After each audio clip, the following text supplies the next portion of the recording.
Okay, tarot friends, this is Ultraviolet Morgan. I'm getting tired and I really want to finish this. So hopefully we can get through this pretty quickly. Here's the Sage of Wands, which I did cover in the last video. And now all of a sudden I notice I feel like that looks a little bit like a clean-cut Billy Bob Thornton. Sage of Wands, wanting to change the world, changing your environment by winning others to your viewpoint, critical acclaim, and politics. Very, very good. I like that. Okay. Ace of Swords. Again, the Magician's hat with the sword coming out. And the beautiful swirly, swirly swirls. Swords are air, the mental life. Ace, an idea, starting to develop a plan or strategy. Two of Swords. Again, with the twos, they all look like martial arts. So obviously that was purposeful. Meditation, right? Okay, that makes sense. Closing your eyes to outer circumstances in order to gain perspective or to avoid a decision. Ooh, like that, both sides of that. Refusing to act. Nice. Yeah. I can't wait to work with these. This is a lot of cards. I don't know, this is I just really can't wait to work with this one. The Three of Swords, okay? So we've got the umbrellas laying in this puddle here, and the book says, the wreckage, feeling heavy-hearted after an emotional storm, feeling hurt or betrayed. Oh my gosh, so perfect. And I see how the middle one is red like the heart, and the other two are gray. So perfect. Four of Swords. Oh, we're in the theater again. I'm going to have to look at the ones and the twos together and compare them sometime. So the Four of Swords, napping between rehearsals, resting and gathering strength for the next phase, a vacation or a timeout. Right, because the Four of Swords is usually resting and recovering. So, Five of Swords. Oh, that makes me think of John McEnroe, was it, in the 80s or 90s, that used to just throw a holy temper tantrum on the court. The tennis game, being overly competitive, a game which gets out of hand, a pattern of always needing to win or lose. And then fives are probably all sporty. Maybe all sports. I'll have to look. I'm thinking that one is hockey, and I don't know what the others are. So, this is just to me, this is such a well put together deck. Six of Swords. So they're in the boat, they're going away. This guy neither of them look too happy, to tell you the truth. But, I don't know. Number 6, peaceful recovery, serenity in the passage of time, help to heal wounds. Alright, yeah, I can see that. Stormy emotions are given time to subside, allowing a plan for a solution to emerge. Not submerge, emerge. Just a little word play. 7.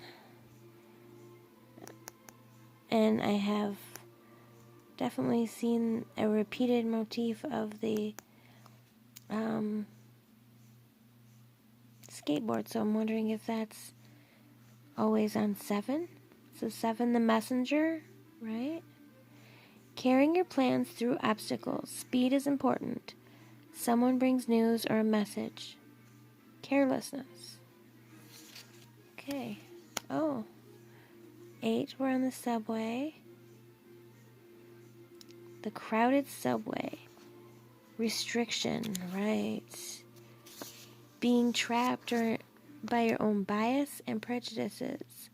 Feeling lonely in a crowd. Wow, very meaningful. And they're also meaningful. Nine of Swords. Oh, there's your Nightmare card. Oh, I don't want to know what the 10's going to look like. Oh, no. 9. Unquiet dreams, stress, worries, mental tapes which play over and over. This makes me think of like someone with PTSD or something. Like just remembering combat. Or someone having really bad dreams about Top Gun. I shouldn't laugh, but, you know, Top Gun.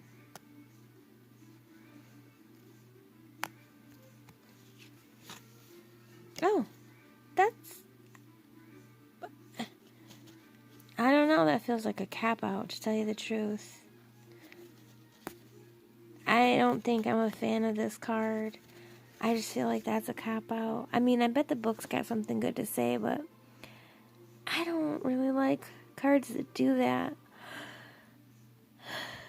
I mean, at least it's the only one, but... Is he unplugging the computer, though? So maybe that gives it an extra meaning. I don't know if he must be pulling the plug. So maybe, I don't know. Let's see what it says. Number 10, you choose the script. You can choose to plug yourself into a negative viewpoint or to unplug yourself from one. The end of a bad situation, finality, hysterical overreaction. I don't know why, that just made me laugh. Just because it's the gay tarot, and it just seems really, like stereotypical, but, so the 10 of Swords in the gay tarot means hysterical overreaction. It just struck me as funny. So, okay, I like that. I don't know about that, but I guess I get it now. It works. Maybe they could have had something different there. I don't know.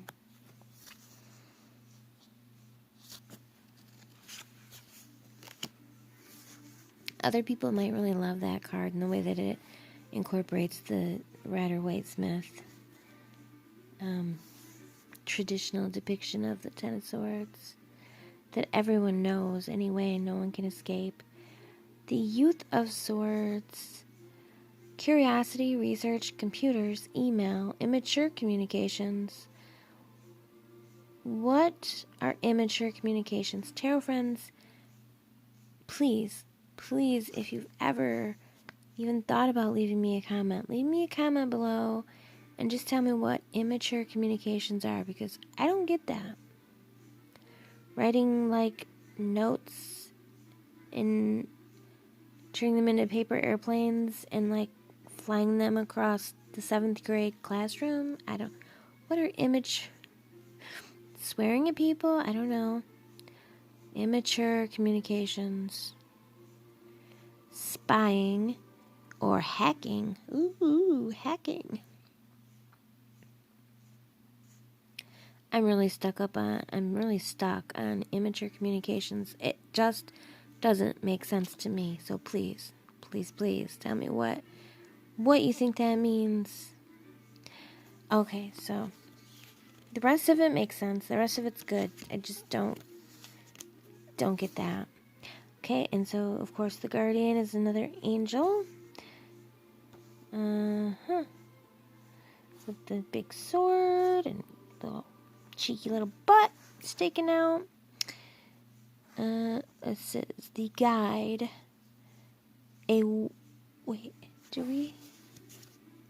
This is the youth. So, okay, the next card is the Man of Swords, not the guide. We skipped. Oh, okay, I like this guy. He's a scientist. Man of Swords. A rational, scientific approach. A thorough investigation. That makes me laugh, too. There will be a thorough investigation. That could be good or bad, depending on who you are being investigated. Alright, and the guide, a wider perspective, altruistic thoughts, messages from the higher self. Perfect, makes perfect sense. and the Sage of Swords. So the final card is a judge. That's good. It's the Sage.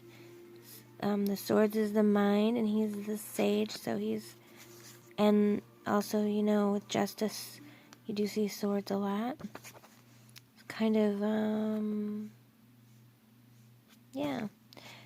Making a mature, informed decision, or negatively being too judgmental, or mediating a dispute. So, very good.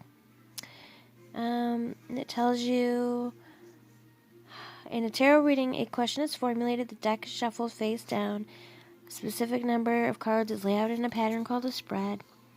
Each position will have a particular meaning. The card meanings given above are only suggestions. The meaning will change from reading to reading. Use your intuition. If in a particular reading a card seems to suggest a different meaning, then go with what you see. That's so true for every deck, always. Many tarot readers keep a notebook and write down new meanings as they are discovered. In this way, you arrive at your own list of meanings. Right. And then it gives the self-image spread, which is really interesting to me. Since I can't really shuffle and hold the deck, I'm not going to do a self-image spread on camera. I might do one and then show it later. I don't know. I am going to show that I have been working on edging these cards. So I'll just show you.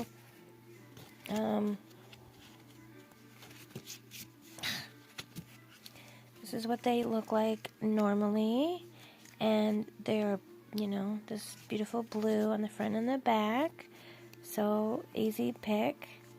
I just thought, they'd look a little nicer with the blue. So, they are going to be needing some more touch-ups. And it's been a little difficult. I'm just using a regular old bright liner. Bic bright liner that I had that I figured was close enough and match. If I had a whole bunch, which I don't, I might have probably went for a darker blue. See, this is a little bit brighter. It's a bright liner. So yeah, I would have matched it perfectly if I had it. But I just wanted to go for it. And I think it's going to look pretty good once I get done with it. So, that's all for the Gay Tarot, which I can't wait to start working with. I feel like it's going to be, a really great experience to work with this deck. So, click that like, because, they say getting likes on social media, gives you this sort of mental boost or something. So if you feel like you would like to give me a little mental boost, a little upshot of serotonin or whatever, then hit the like button and, subscribe if you want to see more. I have been doing quite a lot of unboxings, and I'll probably be doing quite a few more for a little bit. And I'm eventually going to get into some other topics, but I have so many things to unbox. And doing some Pika card readings and other topics related to tarot or oracles, divination, witchcraft, paganism, etc. And, of course, leave a comment if you feel so inclined, because I do want to be able to have conversations. And let me know what you think about immature communication. That just does not make sense to me, okay? So, until next time, tarot friends, be well.